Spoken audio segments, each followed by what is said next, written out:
చాలా రోజుల తర్వాత మళ్ళీ నేను వీడియో చేయబోతున్నాను.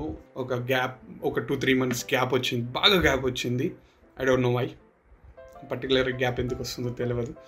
సో మైక్ కూడా ఖరాబ్ అయింది. And let's get into the video. Do you remember the last time when you felt emotional or even cried while watching a movie because of the characters or the storyline? You got so well connected with the characters or the storyline that you felt like crying or even cried. ఒకవేళ మీరు మూవీని చూసి బాగా ఏడ్చి లేకపోతే almost ఏడ్చిన situations ఎదురయ్యాయంటే కింద కామెంట్స్లో రాయండి అదే మూవీ అని. నా విషయానికి వస్తే ఒక మూవీని చూసి ఏడ్చను మనమా.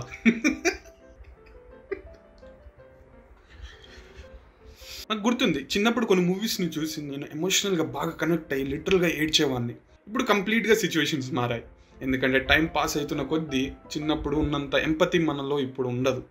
అంటే at least I felt like that.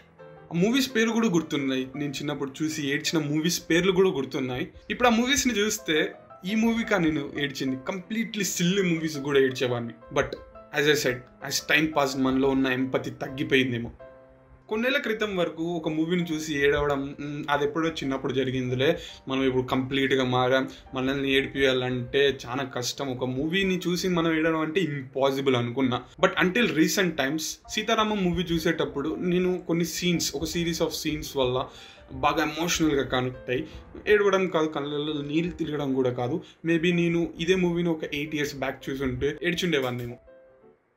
నేనైతే ఏడవలేదు, కానీ నా థియేటర్లో ఏడ్చిన వాళ్ళు కూడా తెలుసు. That was a good movie. But ఒక క్యారెక్టర్కి కంప్లీట్గా కనెక్ట్ అయిపోయి లేకపోతే ఆ స్టోరీ లైన్కి కంప్లీట్గా కనెక్ట్ అయ్యి ఈ స్టేజ్ ఆఫ్ లైఫ్లో కూడా ఎమోషనల్ ఫీల్ అయ్యి లైక్ లిటరల్గా కళ్ళల్లో నీళ్ళు తిరిగిన సిచ్యువేషన్ కూడా నాకు ఎదురైందంటే బిలీవ్ మీ, మీకు కూడా అవ్వచ్చు. నాలాంటి వానికి అయ్యిందంటే మీకు కూడా ఖచ్చితంగా అవ్వచ్చు. నేనైతే అనుకోలేదు ఒక మూవీకి బాగా కనెక్ట్ అయిపోయి ఆ క్యారెక్టర్ కనెక్ట్ అయిపోయి కళ్ళల్లో నీళ్ళు తిరుగుతాయని. 2 మూవీస్ గురించి నేను లైట్గా ప్లాట్ రివీల్ చేసి డిస్కస్ చేసి మీరు అనుకోకండి స్పాయిలర్స్ ఇస్తున్నాను. ఎందుకంటే ఈ మూవీకి నేను లిటరల్గా స్టోరీ మొత్తం ఎక్స్ప్లెయిన్ చేసినా కూడా you can still go and watch and still feel connected, believe me. ఎందుకంటే ఈ 2 మూవీస్ ఏదో thriller movies or twist turns ఉన్న మూవీస్ కాదు. It is completely a drama movie. కాబట్టి ప్లాట్ రివీల్ చేసినా కూడా you can still go and watch the movie. First movie వచ్చేసి how to make millions before grandma dies. ఈ movie 2024లో release అయిన Thailand movie. Movie plot వచ్చేసి చాలా simple. తన టర్మినల్ ఇల్ గ్రాండ్ మదర్ని లాస్ట్ స్టేజ్ ఆఫ్ లైఫ్లో తన దగ్గర ఉండి చూసుకుంటే తన ఆస్తులు కొద్దిగా వాటా ఇస్తుందేమో అని ఒక సెల్ఫిష్ థాట్ తోటి మనోడైతే తన అమ్మమ్మ దగ్గరికి వెళ్ళి ఉండి తన టేక్ కేర్ చేయడం స్టార్ట్ చేస్తాడు. ఇది వచ్చేసి plot of the movie. Major part of the మూవీలో complex emotion between the family members and మేజర్గా చూసుకుంటే మన మనవడు ఇంకా అమ్మమ్మ మధ్యలో ఉండే కాంప్లెక్స్ ఎమోషన్, తన బాండ్ ఎలా డెవలప్ అవుతుందో gradually throughout the movie అనేది చాలా డీటెయిల్గా బ్యూటిఫుల్గా స్లో ఫేసింగ్లో ఉన్నా కూడా చాలా బ్యూటిఫుల్గా చూపిస్తారు. వీడేమో తన సెల్ఫిష్ థాట్స్ తోటి ఆస్తిని తీసుకుందాం అనే థాట్ తోటి ఇనిషియల్గా వచ్చినా కూడా ఎండ్ ఆఫ్ ద జర్నీలో ఎండ్ ఆఫ్ ద మూవీలో ఏమవుతుంది అనేది ఈ మూవీ మీరు చూసి తెలుసుకోండి. త్రూఅవుట్ ద మూవీ స్లో ఫేసింగ్లో స్టోరీ నరేషన్ ఉంటుంది కాబట్టి మీరు మేబీ ఎమోషనల్గా కనెక్ట్ కాకపోవచ్చు. అది అన్నీ మీరు మూవీని స్కిప్ చేయడం కానీ ఇలాంటివి చేయకండి. ఎందుకంటే మూవీ ఎండ్కి వచ్చేసరికి you will get hitted hard. If you are a person with great empathy you will literally cry. నేనైతే I felt connected but I didn't cry. But man, ఇప్పుడు మాట్లాడబోయే మూవీ చూసేటప్పుడు నేను లిటరల్గా అనుకోలేదు కళ్ళల్లో నీళ్ళు తిరుగుతాయని. ఈ స్టేజ్ ఆఫ్ లైఫ్లో how good should the story be, how good the character should be to make me cry? మీరే ఆలోచించండి. మూవీ వచ్చేసి బిగ్ వరల్డ్ మూవీ 2024లో రిలీజ్ అయిన చైనీస్ మూవీ. ఈ మూవీలో మెయిన్ క్యారెక్టర్కి వచ్చేసి cerebral policy, am I pronouncing it correct? Cerebral policy అనే ఒక కండిషన్ ఉంటుంది. అంటే ఈ కండిషన్ మీరు గూగుల్లో కొడితే మీకు క్లియర్గా అర్థమవుతుంది. బట్ జస్ట్గా చెప్పాలంటే తన మజిల్ కోఆర్డినేషన్ కరెక్ట్గా ఉండదు. He cannot fully control his body muscles అన్నట్టు. సో ఇది ఒక condition where you got to see this condition in children in early stages of life.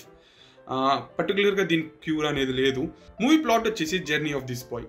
తనకి ఉన్న ఈ కండిషన్ వల్ల సొసైటీలో ఫేస్ చేసే ఛాలెంజెస్ కానీ complex emotions in the families and even the challenges in his daily life, తను రోజు చేసుకునే కార్యక్రమాలు ఆర్ యాక్టివిటీస్లో కూడా తను ఎంత ఛాలెంజ్ ఫేస్ చేస్తాడో అనేది మూవీ యొక్క ప్లాట్. తను కోరుకున్న ఒక బేసిక్ లైఫ్ని తను లీడ్ చేయడానికి తను ఎంత ఛాలెంజెస్ ఫేస్ చేశాడు, తన ఆబ్స్టికల్స్ని ఎదుర్కొంటూ తన గోల్ని అచీవ్ చేశాడా లేదా అనేది మూవీ యొక్క స్టోరీ, మూవీ యొక్క ప్లాట్ అనొచ్చు. యాక్చువల్గా మూవీ వచ్చేసి based on real life person. Even did small cameo in this movie. So as a set తను ఫేస్ చేసే డైలీ ఛాలెంజెస్ని, ఈ complex emotions with in the family and in the సొసైటీని తను ఎలా ఎదుర్కొన్నాడు అని చాలా బ్యూటిఫుల్ వేలో, స్లో ఫేసింగ్ ఉన్నా కూడా చాలా బ్యూటిఫుల్ వేలో మూవీలో ప్రజెంట్ చేశారు.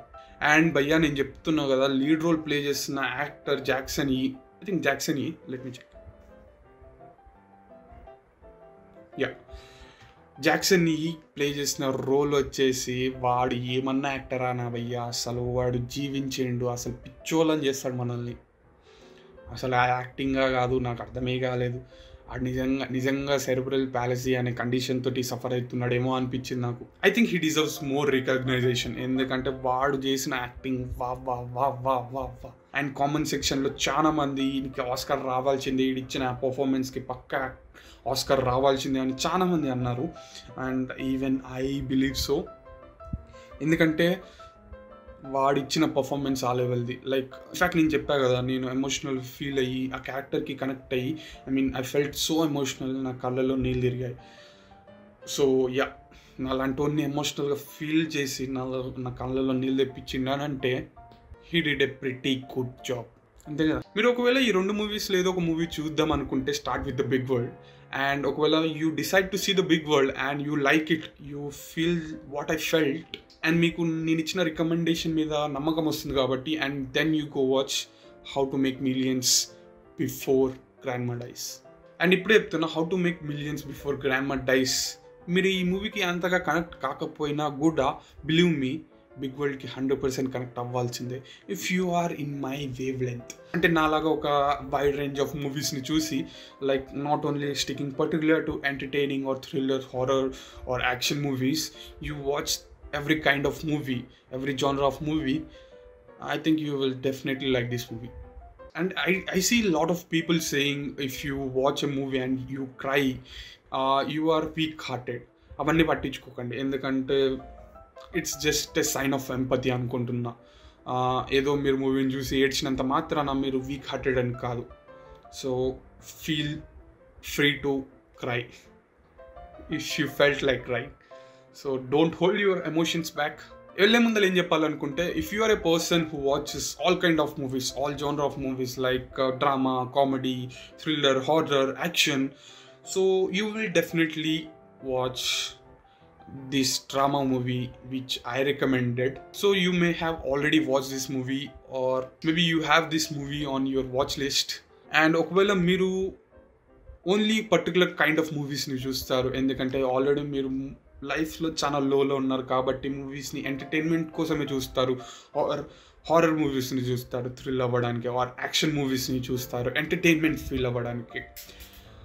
Just for sake of feeling something different other than entertaining or comedy or thrill, you should watch these movies.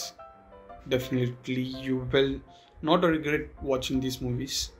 ఈ రెండు మూవీస్ అనే కాదు, where I felt this connection towards the movie or character. చాలా movies ఉన్నాయి. At this point of time రీసెంట్గా ఈ రెండు మూవీసే చూసా కాబట్టి ఈ రెండు మూవీస్ తోటి బాగా కనెక్ట్ అయ్యా.